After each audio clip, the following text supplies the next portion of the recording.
you have these true crime writers, and a lot of people write about these serial killers or Al Capone or terrorists or whatnot. And a lot of people say, "Well, you're just exploiting them or whatnot." And most of the time, they're actually right. It's just cheap exploitation.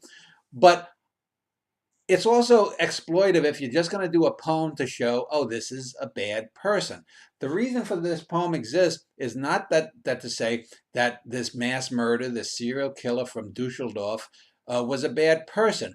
Why?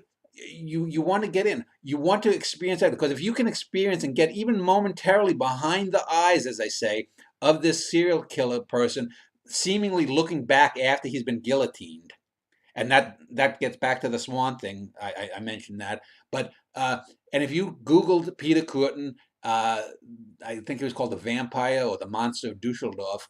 Uh, you, if you get behind there, you get a little glimmer into life. If you want to know why we have a society that, as in the faith poem, uh, we have a deaf and dumb people in charge of the justice system, just look at someone like a Kürten, someone like a Peter Kürten or a Bela Kiss, who we mentioned, or an Al Capone.